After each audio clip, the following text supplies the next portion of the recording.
again. I do apologize, but thankfully, it's almost over. I like this hoodie. I got a birthday gift. So, we're going to start off with the Dolphins, believe it or not, because we have lost to the San Diego Chargers. Or, I wish they were called the San Diego Chargers, because that's where they belong. They're actually the Los Angeles Chargers. They play at SoFi Stadium. It was a rematch between Tua versus Justin Herbert, and Justin Herbert was proven better in that game. Tua just had a pretty slow game, but the numbers weren't terrible.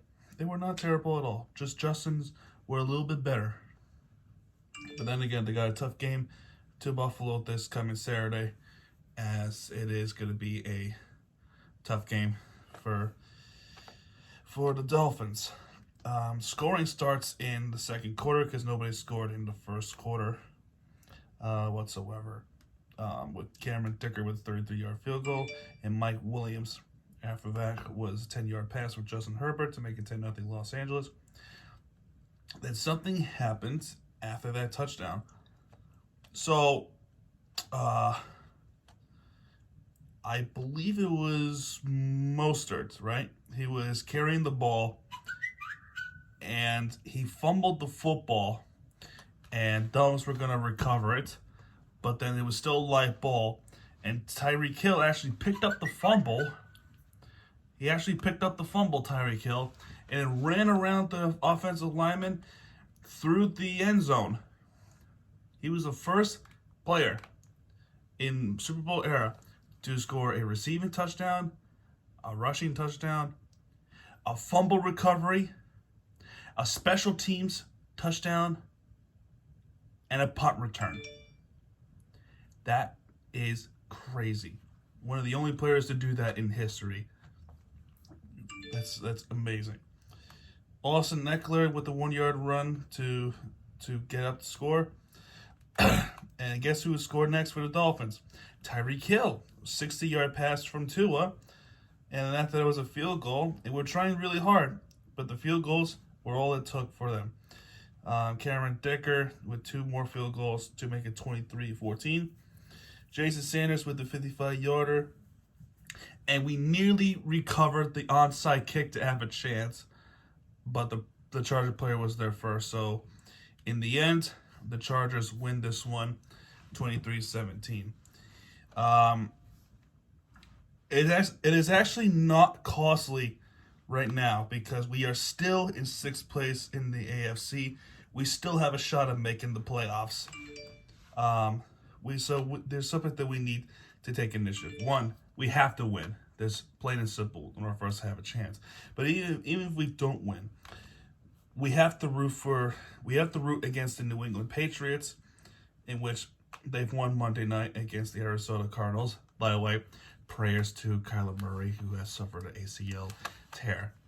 But we have to root against the Jets, obvious reasons. We have to root against the Chargers, obvious reasons, and we have to root against the Patriots, which the Patriots is the team that I'm really afraid of.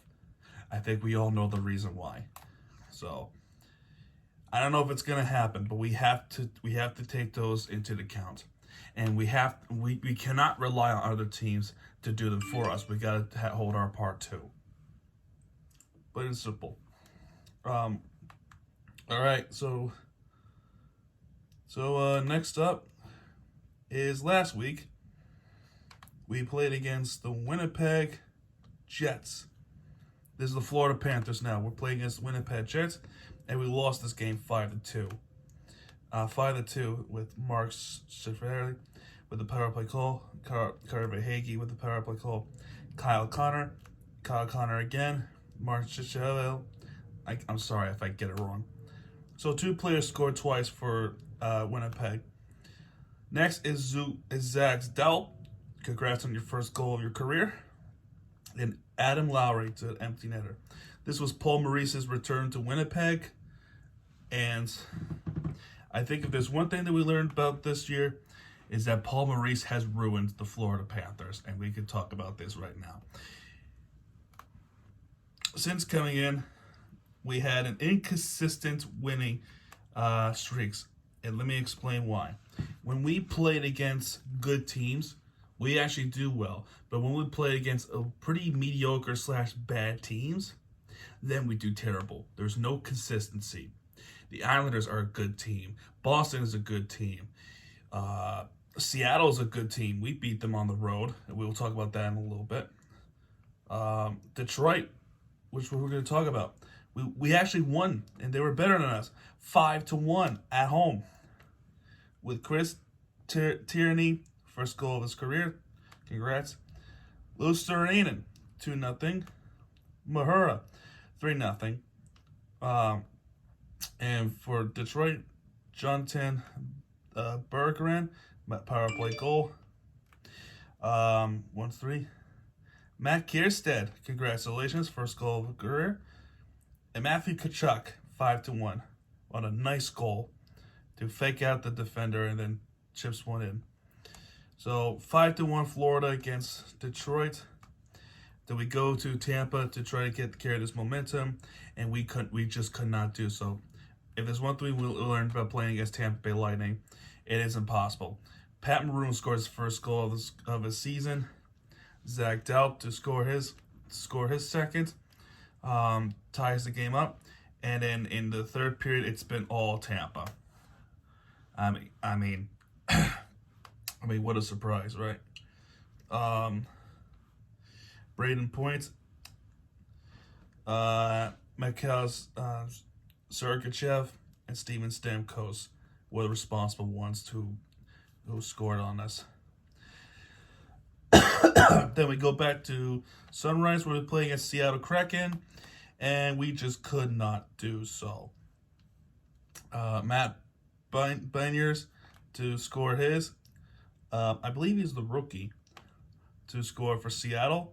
We just could not. We can't keep it consistent. That's all I'm saying. There seems to be a pattern. Win earlier in the week, and then go on a losing streak after. Eric Stoll scores his first goal, and a defenseman. Wow, I can't believe it. But Andrei Burakovsky to make it 2-1 Seattle. Jordan Eberle, 3-1. Daniel Sprong, power play goal. And Yanni Gourde, empty netter, 5-1. And Chris Tierney, 5-2. 5-2 Seattle. This team just they're just hopeless. This team is hopeless. That's all I can say. Oh, by the way, the Marlins, no MLB signings. They're mostly minor league signings. Meanwhile, other teams are having like 11-year contracts, 6-year contracts, 7-year contract, 9-year contract for like millions and millions and millions of dollars. And Bruce Sherman, with the payroll of $500 million, has not spent a single penny for those big guys. It is unbelievable what he's been doing. Laziness, pure laziness. Oh gosh, Miami Heat. I don't want to talk about this, but I have to. I'm not even going to talk about the box score. I really want to talk about how last week turned out. We played against Memphis Grizzlies, a short-staffed Memphis Grizzlies, and we lost. John Morant was not even playing. We lost. We lost 93-101 against Memphis. We come back to play against a easily winnable game against Detroit. We got blown out 20 points. 20 points. 116-96 Detroit Pistons. If there was one game that we expected to win, it was that one.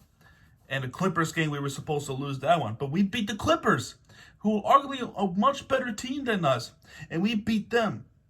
So you think we could beat the Spurs? No, because we lost against Spurs. That's it. That's pretty much it. Jimmy Butler's game was pointless. I don't want to talk about that. It's, I'm far behind schedule, and I must get this going.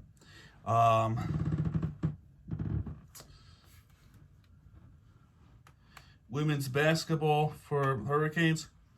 Miami has beaten North Florida, which is Jacksonville. And in overtime, we have lost against the Florida Gators. I was really hoping that we could beat against the Florida Gators, but we couldn't do that. But the big credit about the Miami Hurricanes, who are this close to winning against Florida Gators, is that they have fought their hearts out against the Florida Gators. Even though we lost, it was a close battle. They fought, they tried to play, and we lost in overtime at home. Great effort by the Hurricanes women's team. I'm so proud. Their next game is against Florida State in Tallahassee. So we'll see what happens. But then we get to the winner of the week, in my personal opinion. And that's the Hurricanes men's team. We play against Cornell. Almost lost or even get to overtime. We were being outscored in the second half after outscoring them against Cornell. Big Red. Isaiah Wong scoring 36 points that game against Cornell. We won that game 107-105. And then the ACC opponent, NC State Wolfpack, we won this game 80-73. And it was a close game. We were actually losing in this game. And then we came back and we fought. We have fought. And we did that.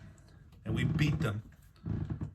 And because of our performances, finally, we are on top. We're still on top of the ACC, but for how much longer? Because we literally have Virginia next week. This Saturday we have St. Francis, PA, which should be an automatic win. Virginia is number 2. But for speaking of rankings, all this time, now we're finally ranked. I know it's not a lot, but it's something special.